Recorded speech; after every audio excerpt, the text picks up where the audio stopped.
Eto mga boss, MP President na si Sean Gibbons nagbigay ng update sa laban ni pambansang kamao Manny Pacquiao. Bago matapos ang taong 2026, magkakaroon ng laban si Manny Pacquiao. Posible ang laban niya sa September or October. At sinabi rin niya kung sino yung mga posibleng kalaban. Binanggit din niya ang pangalan ni Rolando Romero at si Liam Paro na bagong IBF welterweight champion.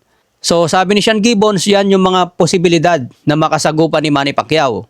Ibig sabihin mga boss, yung ino-offer ng taga-Australia na si Liam Paro, baka posibleng lalaban ulit si Manny Pacquiao sa Australia. Lalo na kung malaki ang offer mga boss. Kaya abangan po natin ang update tungkol dyan. Samantala, sinabi rin po ni Sean Gibbons na mukhang malabo na matutuloy pa ang rematch ni Manny Pacquiao at Floyd Mayweather. Dahil sabi nga ni Sean Gibbons, hindi niya alam kung saan papunta ang laban na ito. Parang wala na raw pong direksyon ang kanilang rematch. Dahil mag-edad 50 na si Floyd Mayweather next year, baka hindi na raw papatok yan sa maraming fans. Kumbaga sa prutas na hinog ng mga boss, nabulok na. Ang gusto ng Netflix, isang professional fight ang kanilang laban. Pero ang gusto ni Floyd Mayweather, isang exhibition fight lang. Kaya aminado si Sean Gibbons na hindi niya alam kung matutuloy pang laban na ito. Ibig sabihin yan, 50-50 mga boss, pwedeng matuloy, pwedeng hindi na.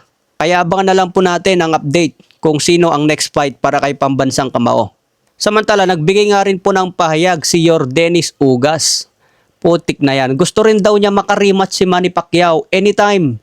Papalag daw siya kay Manny Pacquiao kung papalag si Manny Pacquiao sa kanya. Ikaw na nga yung nanalo, ikaw pang naghahabol ng rematch.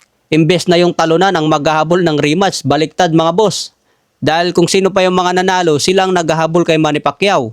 Tulad na lang ni Jeff Horn at ngayon itong si Yordenis Ugas. Aba, ano naman ang mapapala ni Manny Pacquiao kung lalabanan niya yan si Yordenis Ugas? Late replacement nga lang si Yordenis Ugas noon eh. Kung hindi nga lang umatras si Errol Spence hindi nga niya sana nakalaban si Manny Pacquiao. Kaya siguro gusto rin ulit kumita ni Yordenis Ugas mga boss. Kaya gusto niya ulit makarimatch si Pacman. Pero malabo na napapatulan pa yan ni Manny Pacquiao. Dahil ang target ngayon ni Pacman, mga world champion. Sa ibang banda naman, sinabi naman po ni Keith Thurman, isa raw si Manny Pacquiao sa pinakadakilang boksingero dahil lahat ng laban niya ay entertaining fight. Wala daw boring sa mga laban ni Manny Pacquiao. Nilabanan daw lahat ni Manny Pacquiao ang best fighter sa kanyang era. Kaya yung nagawa niya sa boxing, hindi na raw yun mauulit pa at wala nang makagawa pa.